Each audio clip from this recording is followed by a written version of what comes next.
Salom, hammaga salom.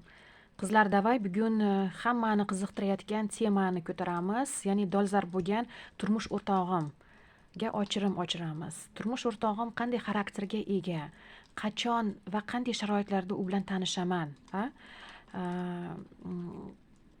Qaysi paytda unga turmushga chiqaman va agar kartalar ko'rsatadigan bo'lsa, ish joylarini ham, ya'ni qaysi soha vakilligini ham ko'rib chiqamiz. Sizlar mana bu 3 ta variantdan bittasini tanlab turgunlaringgacha men shamlarni yoqib turaman. Albatta niyat qilib xayollaringda, o'ylaringda aylantirib turasizlar. Ochirimni boshlashdan oldin 3-variantga mana bu kartani qo'ysam nima deysizlar? 2-variantga mana bu kartani qo'ysam nima deysizlar?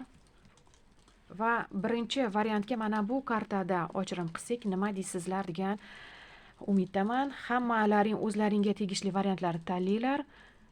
Boshladik. 1-variant tanlaganlarga 1-variantni tanlaganlarga turmush o'rtoqlari qanday xarakterga ega, qaysi sharoitda u bilan tanishamiz va to'yimiz qachon bo'lishini xayollaringda aylantirib niyat qilib turasizlar. Boshladik.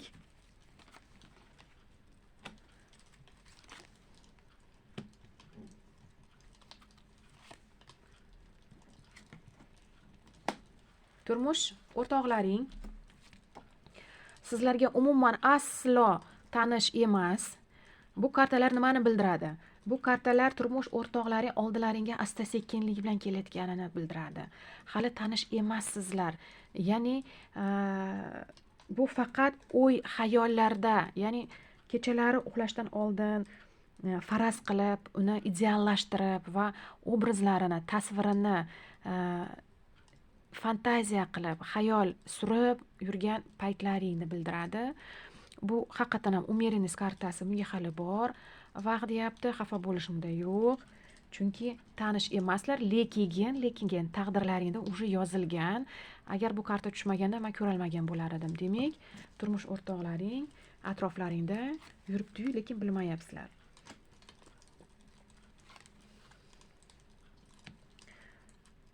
Turmush o'rtoqlaring qaranglar, qanday hayotlaringda paydo bo'ladi? Aynan tushkunlikka tushganlaringda, ya'ni qo'l oyoqlaring baylanib turganda, fikr xayollaring nimaga ishlarim o'xshamayapti, qayerda xatolikka yo'l qo'ydim, ish sohasida, o'qish sohasida, biznes sohasida bo'ladimi? Bu aqlan o'zingizni yeb yuborayotgan paytda, o'ylaverib o'ylaringda nima deydi, yemirayotgan paytlaringda, shu paytda hayotlaringda turmush o'rtoqlaring kelajak paydo bo'lar ekan. Albatta bu sizni tanlovingiz bo'ladi va uni tanlovi bo'ladi. Bu mana birgalikda bo'lgan kartani ko'rsatyapti bu.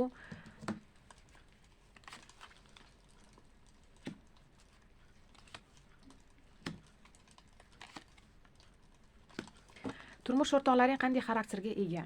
Demak, turmush o'rtoqlaring agar mana bu kartalarni ozgina suradigan bo'lsam, turmush o'rtoqlaring judayam his-tuyg'ularga berilgan, juft halolini yaxshi ko'radigan,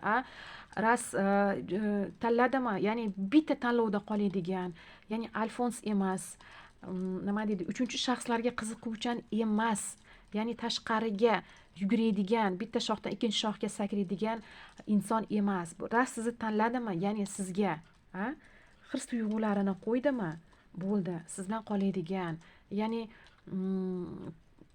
tuyg'ularni yashirmaydigan, to'liq ayta oladigan inson xarakteriga ega bo'ladigan. Ko'p narsani analiz qila oladigan, ya'ni to'xtab tur, bitta ish qilayotganda to'xtab tur, boshqa bir burchakdan qaraychi, shoshilma, xulosaga kelma, tez harakatlar qilma.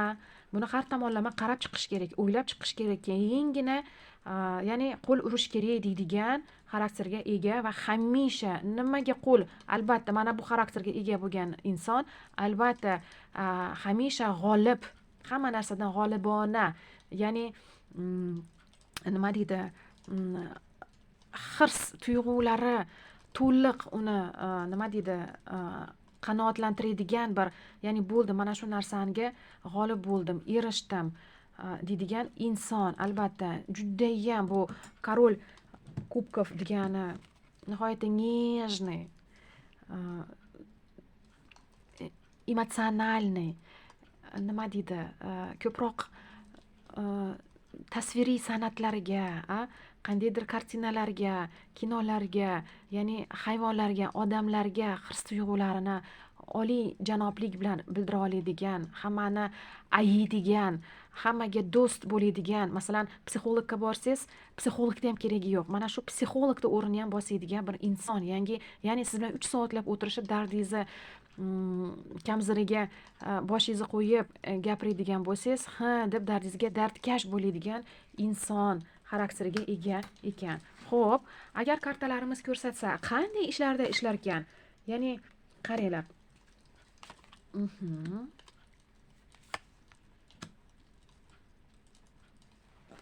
Imperatordan biz bilamizki, bu to'rt devorli mustahkam, hamma narsaga erishib bo'lgan.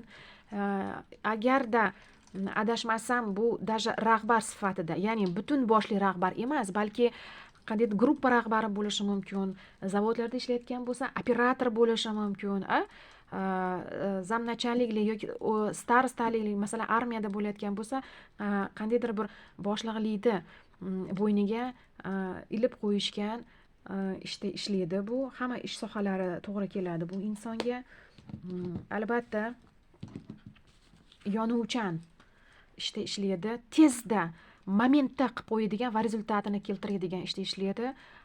Ishida albatta ayollari ham ayollari ham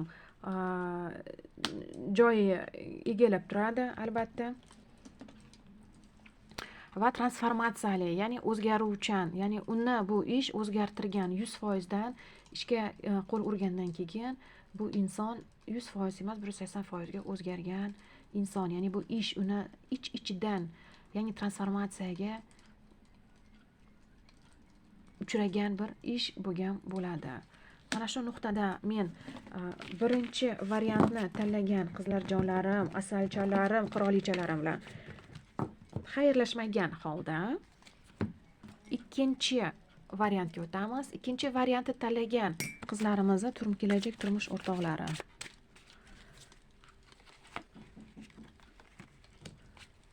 Menga birinchi kartadan boshlab judayam yoqyapti. Juda ham yoqyapti. Qaranglar, mana shu karta 3 ta karta bilan tugatsam ham bo'ladi, lekin yo'q. Ta'birini aytib, qanday xarakterga egaligini, qaysi ish sohada ishlayotganligini aytib o'tishimiz kerak. Ya'ni bu turmush birinchi variant notanish bo'lgan bo'lsa ham, ikkinchi variantda sizlar juda ham tanishsizlar. Ya'ni bir-birlaring bilan uchrashib yurgan joylaring bor. Albatta niyat qilib o'sha gaplashib qo'ygan joylaring bor. To'ylaring mana kunlaringgacha bo'lib ketadigan, uni haqqoniy zakonni xotini, nikohli xotiniga aylanasizlar. Shu bilan kartalaringni tugatsam ham bo'ladi. Chunki sizlar uni tanish bo'lib chiqqan joyda uni xarakterini ham mana bilgan bo'lasizlar. Oila kartasi tushyapti. Mana даже judayam sizga hirsi, sevgisi balandligini ko'rsatyapti va albatta to'rt devorlaring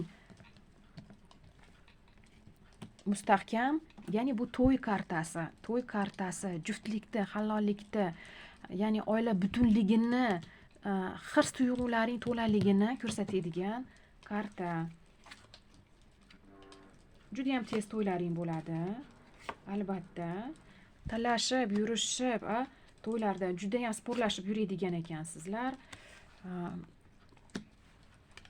Ishlayotgan qizlar meni ko'ryapti, albatta pul topayotgan qizlar ko'ryapti va mana shu yulduz kartasi bilan tugatib qolaman.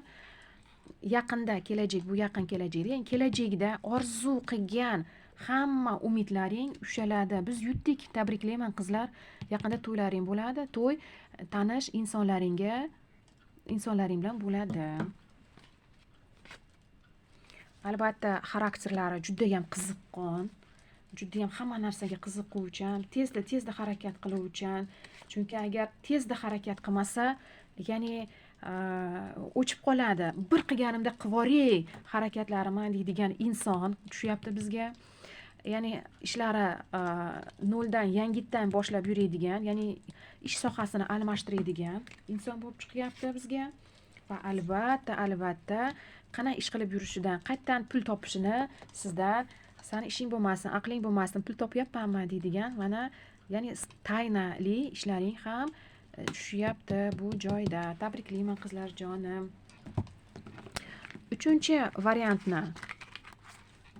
Uchinchi variantni tanlagan qizlarimizni turmush o'rtoqlari qanday bo'lar ekan? Qiziqyapsizlarmi? Men ham sizlar bilan birga qiziqyapman. Qarang, o'zlaring variant tanlagandan tashqari o'rtoqlaringga, opa-singillaringga va birodarlaringni o'rlaringga ham xayolan tanlashlaring mumkin va uchala variantni ham qabul qilib ko'rishlaring mumkin.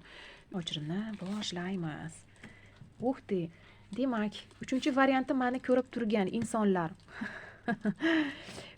ya'ni uylangan emas, chunki bu qizlar jonlarimizga raskladimiz, ochirimlarimiz, ya'ni turmushlari bo'lib bo'lgan.